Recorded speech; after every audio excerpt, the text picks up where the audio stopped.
Kalau kalian diberi pertanyaan, negara-negara apakah yang pernah menjajah Indonesia? Pasti jawabannya Belanda, Spanyol, Portugis, Inggris, dan Jepang. Cara mereka menjajah Indonesia pun sudah jelas. Belanda, Spanyol, Inggris, dan Portugis menjajah dengan perlahan, dan Jepang langsung merebut Indonesia dari Belanda saat berkecamuknya Perang Dunia Kedua. Tapi sebenarnya, ada 6 negara yang pernah menjajah Indonesia. Yang sering dilupakan adalah Prancis. Penjajahan Prancis cukup unik karena tidak seperti negara penjajah lainnya, mereka menaklukkan Indonesia tanpa menyentuh Nusantara sedikit pun. Jadi, bagaimana mereka bisa melakukannya?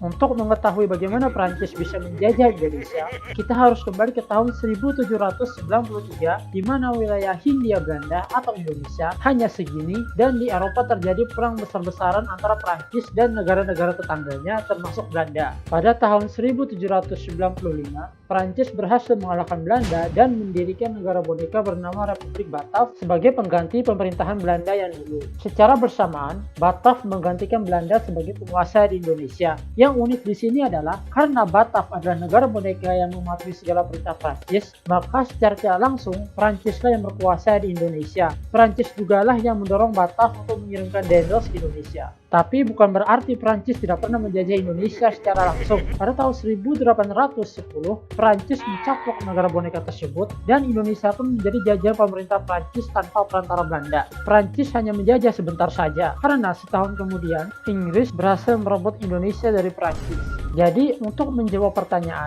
bagaimana Prancis bisa menjajah tanpa menaklukkan Indonesia? Mereka menjajah negara penjajah atau Belanda yang memiliki jajahan atau Indonesia, sehingga jajahan negara penjajah tersebut menjadi jajahan mereka pula. Dan mereka mencaplok negara penjajah tersebut sehingga mereka bisa menjajah jajahan negara penjajah secara langsung. Dan itu saja penjelasannya. Terima kasih sudah menonton. Jangan lupa like dan subscribe dan sampai jumpa.